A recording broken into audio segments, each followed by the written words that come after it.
అందరికీ నమస్కారం. ఈరోజు కథ ప్రేమ ఎంత మధురం, ఎపిసోడ్ 100 ఫ్యామిలీ మీట్. ఇక స్టోరీలోకి వెళ్తే, రాజేశ్వరి వెళ్ళిపోయిన తర్వాత తన కంపెనీ డార్క్నెట్ హ్యాకర్కి కాల్ చేసిన అక్షయ్ ఆమె గురించి ఏదైనా న్యూస్ తెలిసిందా అని అడిగాడు. అప్పుడు హ్యాకర్ మాట్లాడుతూ, సారీ సార్, మేడం గురించి ఒక్క క్లూ కూడా దొరకడం లేదు. చూస్తుంటే ఎవరో కావాలనే క్లూస్ అన్నీ బ్లాక్ చేసినట్లుగా అనిపిస్తుంది. కానీ ఒకటి మాత్రం క్లియర్గా చెప్పగలను, మేడంకి కానీ ఆమె బిడ్డకు కానీ ఎలాంటి ప్రమాదం జరగలేదు అని చెప్పాడు. అది అక్షయ్ ముందుగానే ఊహించడంతో, సరే నీ ఇన్వెస్టిగేషన్ కంటిన్యూ చేయి అని చెప్పి ఫోన్ డిస్కనెక్ట్ చేసి తల తిప్పి టేబుల్పై ఉన్న వాటర్ కప్ను చూశాడు. సాధారణంగా తన తల్లి ఎప్పుడూ అలా వచ్చి తనను బ్రతిమలాడదు. ఆ విషయం గుర్తుకు వచ్చిన అక్షయ్కి ఈరోజు ఆ రాజేశ్వరి ప్రవర్తన కొంచెం వింతగా అనిపించింది. అక్కడి నుండి వెళ్లే ముందు ఆమె కళ్ళల్లో తడబాటు కూడా అక్షయ్కి గుర్తొచ్చింది. దాంతో అతని మనసులో ఏదో అనుమానం మొదలైంది. కానీ ఇప్పుడు తన ప్రయారిటీ స్నేహాను వెతకడం. ఆ తర్వాతే తన మనసులోని అనుమానాలను క్రియేట్ చేసుకోవాలని నిర్ణయించుకున్నాడు అక్షయ్. 3 రోజులు గడిచిన స్నేహ గురించి అతనికి ఎలాంటి న్యూస్ తెలియలేదు. అక్షయ్ కంటి మీద కొనుక్కులేనట్లు ఆమె కోసం వెతుకుతూనే ఉన్నాడు. ఆ రోజు కూడా కంపెనీలో కూర్చొని ఓవర్ టైం పనిచేస్తూ అసలు స్నేహ ఎక్కడికి వెళ్ళిందో ఏం చేస్తోందో అని తనలో తానే బాధపడుతున్నాడు. అప్పుడు ఆఫీస్ వర్క్ అంతా పూర్తయిన తర్వాత అక్షయ్ క్యాబిన్లోకి వెళ్ళిన త్రిపాఠి, సార్, ఈరోజు రాత్రి వేద ఫ్యామిలీ మీట్ ఉంది, దానికి మనం వెళ్తున్నాం కదా అని అడిగాడు. నిజానికి ప్రతి సంవత్సరం జరిగే ఆ ఫ్యామిలీ మీట్ గురించి అక్షయ్ చాలా సీరియస్గా తీసుకునేవాడు. కానీ ఈసారి కనీసం దాని గురించి అక్షయ్ ఒక్కసారి కూడా మాట్లాడడం లేదు. అందుకే త్రిపాఠి అతనికి గుర్తు చేశాడు. 3 రోజుల నుంచి అక్షయ్తో పాటు అతను కూడా స్నేహాను వెతుకుతూనే ఉండటంతో సరైన తిండి నిద్రలేక నీరసించిపోయాడు. త్రిపాఠి అడిగిన ప్రశ్నకు అప్పుడు అక్షయ్ నిదానంగా సమాధానం చెప్తూ, నువ్వు నీకు చెప్పిన పనిని ఇంతవరకు పూర్తి చేయలేదు, కానీ వేరే విషయాల గురించి ఆలోచిస్తున్నావు. ముందు డార్క్నెట్కి వెళ్ళి ఏదైనా ఇంప్రూవ్మెంట్ ఉందేమో కనుక్కో అని చెప్పాడు. దాంతో త్రిపాఠి తప్పు చేసిన వాడిలా తలదించుకొని, ఓకే సార్ అని చెప్పి అక్కడి నుండి వెళ్ళిపోయాడు. ఆ రాత్రి హైదరాబాద్లోని 7 స్టార్ హోటల్ వేద ఫ్యామిలీ మీట్కి వేదికైంది. అక్కడికి వచ్చిన వాళ్ళంతా వేద ఫ్యామిలీకి సంబంధించిన వ్యక్తులే అయి ఉండాలి. అక్కడికి బయట వాళ్ళు రావాలనుకుంటే ఇన్విటేషన్ కార్డును చూపించాల్సి ఉంటుంది. అది కేవలం అప్పర్ క్లాస్ వాళ్ళకి సంబంధించిన గ్యాదరింగ్ అని చూసే వాళ్ళందరికీ ఇట్టే తెలిసిపోతుంది. ఈ మీట్ వేద ఫ్యామిలీలో పవర్ కోసం పోటీ పడే వాళ్ళందరికీ ఒక మంచి అవకాశం. నిజానికి వాళ్ళంతా ఆ రోజు కోసం అందరూ ఎంతో ఆసక్తిగా ఎదురుచూస్తూ ఉన్నారు.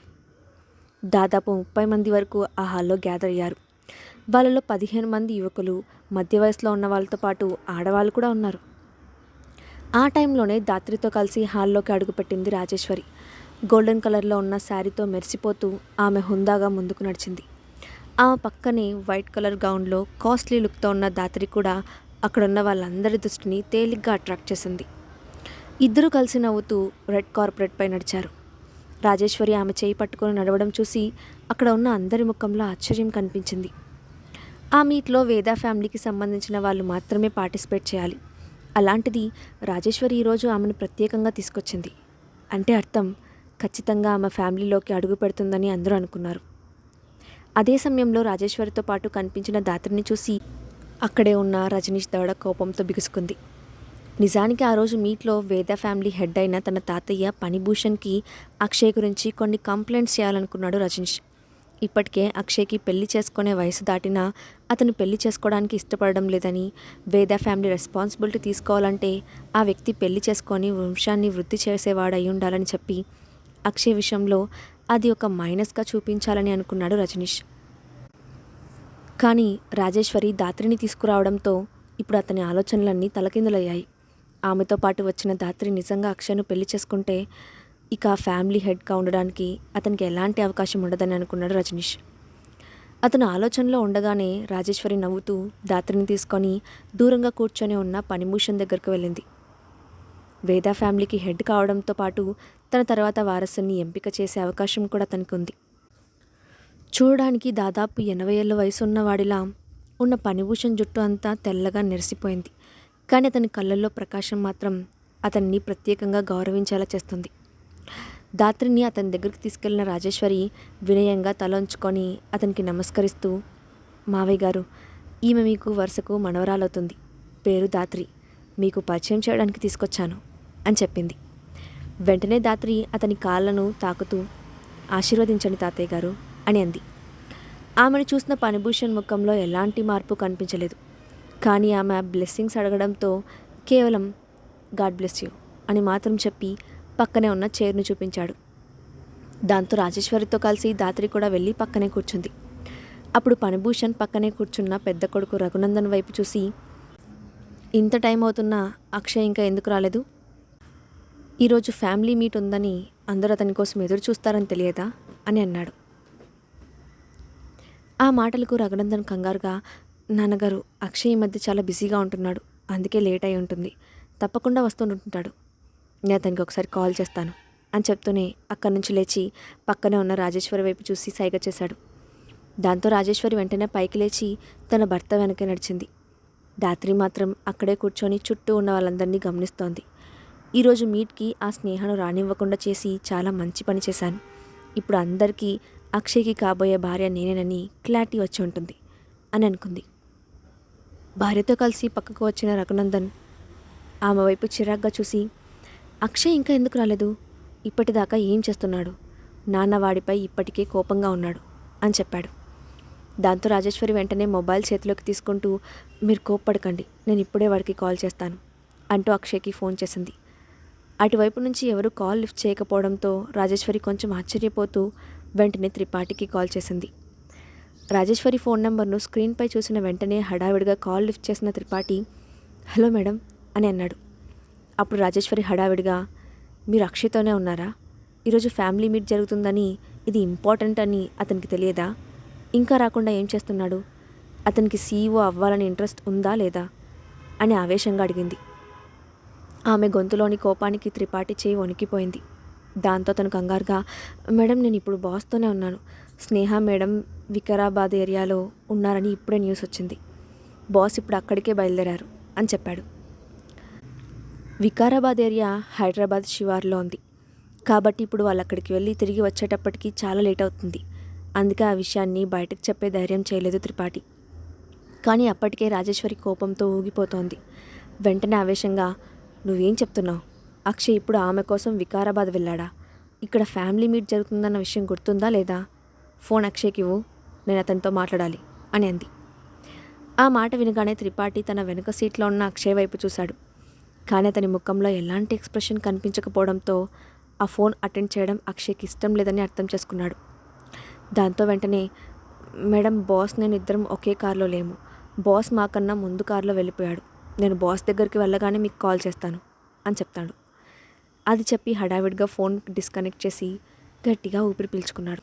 ఆ తర్వాత అక్షయ్ వైపు తిరిగి, బాస్ ఫ్యామిలీ మీట్కి అటెండ్ అవ్వడం చాలా ఇంపార్టెంట్ కదా, మీరు మీట్కి అటెండ్ అవ్వండి, నేను మేడంని ఎతకడానికి వెళ్తాను అని చెప్పాడు. కానీ ఆ మాటలు పూర్తయ్యేలోపే అక్షయ్ అతని వైపు తీవ్రంగా చూస్తూ, ఇకపై నీకు ఇక్కడ ఉద్యోగం చేయాలని ఆశగా ఉన్నట్లు లేదు, అయితే స్నేహాను కనిపెట్టిన తర్వాత నిన్ను అండమాన్ నికోబార్కి పంపించేస్తాను అని అన్నాడు. ఆ మాటలు వినగానే త్రిపాఠి నోరు మూత పడిపోయింది. దాంతో అతను, వద్దు బాస్, నాకు ఇక్కడే బాగుంది అని అన్నాడు. అయితే మిగతా విషయాల గురించి ఆలోచించకుండా ముందు స్నేహాను కనిపెట్టడానికి మనం ఎంత ఫాస్ట్గా వెళ్తామో అది మాత్రం చూడు, మిగతావన్నీ ఏం చేయాలో నాకు తెలుసు అని అన్నాడు. దాంతో ఓకే బాస్ అంటూ తలూపాడు త్రిపాఠి. ఆఫీస్లో డాక్ హ్యాకర్ దగ్గరికి వెళ్ళిన త్రిపాఠికి స్నేహ వికారాబాద్ ఏరియాలో ఉన్నట్లు తెలిసింది. ఆ విషయం తెలియడంతో అక్షయ్ ఉన్నపలంగా ఆమె దగ్గరకు బయలుదేరాడు. కానీ అది కేవలం ఒక క్లూ మాత్రమే, ఆమె నిజంగా ఎక్కడుందో తెలియదు. అయినా అక్షయ్ అంత పెద్ద మీటింగ్ని పట్టించుకోకుండా మేడం కోసం వెతకడం సరైనదో కాదో అతనికి కూడా అర్థం కాలేదు. మరోవైపు ఫ్యామిలీ మీట్లో ఉన్న రాజేశ్వరి, రఘునందన్ ఇద్దరు చేసేదేమీ లేక ముఖాలు వేలాడేసుకొని తిరిగి తమ సీట్లకు వెళ్ళారు. అప్పటికే అందరూ అక్షయ్ గురించి ఏం చెప్తారో అని ఎదురు చూస్తూ ఉన్నారు. దాంతో రాజేశ్వరి తన భర్త వైపు చూసి మాట్లాడమని సైగ చేసింది. అప్పుడు రఘునందన్ పైకి లేచి అక్కడ ఉన్న అందరినీ చూసి ఐఎమ్ సారీ అని చెప్పి తన తండ్రి వైపు తిరిగి, నాన్నగారు నేను ఇప్పుడే అక్షయ్కి కాల్ చేశాను, అతను చాలా ముఖ్యమైన బిజినెస్ గురించి మాట్లాడుతున్నాడని అతని అసిస్టెంట్ చెప్పాడు, కాబట్టి ఈ మీట్కి అతను రాకపోవచ్చు అని చెప్పాడు. ఆ మాట వినగానే ఫణిభూషణ్ ముఖంలో అరుదుగా కనిపించే కోపం జాడ కనిపించింది. అప్పుడు అతను, ఇంత ముఖ్యమైన ఫ్యామిలీ మీట్లో పార్టిసిపేట్ చేయకుండా ఉండటం చూస్తుంటే అక్షయ్ మన ఫ్యామిలీని నెగ్లెక్ట్ చేసినట్లు అనిపిస్తోంది అంటూనే అతను కోపంగా చిన్నగా దగ్గాడు. వెంటనే రఘునందన్, నాన్న నువ్వు అంత కోపం ఉండకు. అక్షయ్ చాలా రెస్పాన్సిబుల్ అని నీకు కూడా తెలుసు కదా. అతనికి ఏది ముఖ్యమో ఏది కాదో ఖచ్చితంగా తెలుసు. నువ్వు టెన్షన్ పడకు అని అన్నాడు. అయినా ఫణిభూషణ్ కోపం తగ్గలేదు. దాంతో అసహనంగా, సరే వాడు రాకపోతే ఏమైంది, మనం కంటిన్యూ చేద్దాం అని అన్నాడు. అది చూసి ఆ ఫ్యామిలీలో ఉన్న మిగతా వాళ్ళందరూ ముఖాలు సంతోషంతో వెలిగిపోయాయి. కొంతమంది తమ సామర్థ్యాన్ని నిరూపించుకోవడానికి ఇదే మంచి అవకాశం అని అనుకున్నారు. అదంతా చూసి రాజేశ్వరి మనసులో చాలా కోపంగా ఉంది. అక్షయ్ ఆ స్నేహ కోసం ఇంత ఇంపార్టెంట్ అయిన ఫ్యామిలీ మీట్ కూడా పట్టించుకోలేదు. ఇదంతా చూస్తుంటే స్నేహను ఆ ఇంటి నుండి వెళ్ళిపోయేలా చేసి నేను మంచి పని చేశాను, లేదంటే ఈరోజు డైరెక్ట్గా ఆమెను ఇక్కడికి తీసుకొచ్చేవాడు అని అనుకుంది. మరోవైపు అక్షయ్ అక్కడికి రావడం లేదని తెలుసుకున్న దాతరి ముఖం కూడా మాడిపోయింది. అతను రాకపోతే ఈరోజు ఆమె అక్కడికి వచ్చి ఉపయోగం లేదని, ఆమెను అందరూ జోక్గా చూస్తారని అనుకుంది. తన ప్లాన్ అంతా ఫెయిల్ అయిపోయిందని నిరాశపడింది. మరోవైపు ఫ్యామిలీలో ఉన్న మిగతా వాళ్ళంతా ఫణిభూషణ్ దగ్గరకు వచ్చి తమ గురించి తాము గొప్పలు చెప్పుకుంటూ అక్షయ్ కన్నా తాము బెటర్ అని ప్రూవ్ చేసుకోవడానికి ప్రయత్నాలు చేస్తున్నారు. కానీ 80 ఏళ్ల కురువృద్ధుడైన ఫణిభూషణ్ అక్కడి వాళ్ళందరి మనసులోని విషయాన్ని అర్థం చేసుకున్నాడు. దాంతో అతను వాళ్ళందరినీ ఆపుతూ, చాలు, ఈరోజు నేను అలసిపోయాను, ఇక ఈ మీట్లో మాట్లాడడానికి ముఖ్యమైన విషయం ఏది లేదని అనుకుంటున్నాను. మీరు కూడా అందరూ ఇక్కడి నుంచి వెళ్ళిపోండి. టైం వచ్చినప్పుడు దీని గురించి మళ్ళీ మాట్లాడుకోవచ్చు అని చెప్పి వెంటనే చైర్లో నుంచి లేచి నిలబడ్డాడు. వెంటనే రజనీష్ కూడా హడావిడిగా వచ్చి అతనికి సపోర్ట్ ఇస్తూ పట్టుకొని పైకి లేపాడు. ఎప్పటి నుంచో ఎదురు చూస్తున్న ఫ్యామిలీ మీట్ అలా నిస్సారంగా ముగిసిపోవడంతో అందరూ లోపలే డిసప్పాయింట్ అయ్యారు. కానీ జరిగిన విషయాన్ని అందరూ గుర్తుపెట్టుకున్నారు. టైం వచ్చినప్పుడు అక్షయ్ని ఎగతాళి చేయడానికి రెడీగా ఉన్నారు. ఈ ఒక్క విషయం కారణంగా వేద ఫ్యామిలీకి ప్రెసిడెంట్ కావడం అక్షయ్కు అంత సులభం కాదని అనుకున్నారు. మరోవైపు వికారాబాద్ ఏరియాకు చేరుకున్న అక్షయ్ డార్క్ నెట్లు చూపించిన లొకేషన్ ప్రకారం అక్కడికి వెళ్లారు. వెంటనే త్రిపాఠి కిందకి దిగి అక్కడ కనిపించిన స్నేహ కార్ దగ్గరకు పరిగెత్తుకుంటూ వెళ్ళి లోపల ఎవరైనా ఉన్నారేమోనని చెక్ చేశాడు. కానీ కారులో ఎవరూ కనిపించకపోవడంతో అతను భయంగా అక్షయ్ వైపు చూశాడు. ఏమైంది? అక్షయ్ అనుమానంగా అడిగాడు. బోస్, కారులో ఎవరు లేరు భయంగా చెప్పాడు త్రిపాఠి. ఆ మాట వినగానే అక్షయ్ సీరియస్గా త్రిపాఠి వైపు చూశాడు. అప్పుడు త్రిపాఠి కంగారుగా, బాస్, మనకు వచ్చిన ఇన్ఫర్మేషన్ ప్రకారం ఈరోజు ఈ కారులో ఒక తల్లి కొడుకు ఉన్నారని తెలిసింది, కానీ ఇలా అవుతుందని అనుకోలేదు అని అన్నాడు. ఆ మాట విన్న అక్షయ్ అనుమానంగా కారు వైపు చూశాడు. అది ఖచ్చితంగా స్నేహ కార్ అని అతనికి తెలుసు. ఆమె రోజు ఆ కారులోనే తిరుగుతూ ఉంది. ఈరోజు జరిగిన విషయం చూస్తే ఎవరో కావాలనే అతన్ని సిటీ చివరికి రప్పించినట్లు అర్థమైంది. దాని గురించి ఆలోచిస్తూ అక్షయ్ కోపంగా, ఎవరో మనల్ని తప్పుదోవ పట్టించడానికి ట్రై చేశారు. ఖచ్చితంగా మీట్ జరిగిన రోజే కావాలని ఇంత దూరం రప్పించారు. ముందు అతను ఎవరో కనిపెట్టు. ఇదంతా చేసి అతను చాలా ధైర్యం చేశాడు అని అన్నాడు అక్షయ్. అప్పటికే త్రిపాఠికి కూడా అనుమానం రావడంతో ఓకే సార్ అని అన్నాడు. వెంటనే అందరూ బయలుదేరి అక్కడి నుండి వచ్చేశారు. అక్షయ్ కోపంగా తన స్టడీ రూమ్కి వెళ్ళిపోయాడు. నిజానికి అతనికి ఈరోజు జరిగినది అంత తలుచుకుంటే చిన్నగా నవ్వొచ్చింది. స్నేహ పేరు వినగానే అసలు అది నిజమా కాదో తెలుసుకోకుండా హడావిడిగా పరిగెత్తుకుంటూ వెళ్ళాడు. అంటే ఆమెను తాను ఎంతగా ప్రేమిస్తున్నాడో అతనికి అప్పుడే అర్థమైంది. ఆలోచనలో ఉండగానే అతని మొబైల్ రింగ్ అయింది. కాలర్ ఐడి చూసి అయిష్టంగా ముఖం చిట్లించిన అక్షయ్ వెంటనే కాల్ లిఫ్ట్ చేసి హలో అని అన్నాడు. అక్షయ్కి కాల్ చేసింది ఎవరు? అతన్ని తప్పుదారి పట్టించడానికి ప్రయత్నిస్తున్నది ఎవరు? అక్షయ్ చేసిన పనికి అతని తల్లిదండ్రులు ఏం చేయబోతున్నారు? నెక్స్ట్ పార్ట్లో చూద్దాం. ఈ స్టోరీ అప్డేట్ ఎలా ఉందో కింద కామెంట్ బాక్స్లో మీ ఒపీనియన్ని షేర్ చేయండి. అలాగే ఇలాంటి మరిన్ని స్టోరీస్ కోసం మా ఛానల్ సబ్స్క్రైబ్ చేసుకోండి. Thanks for watching.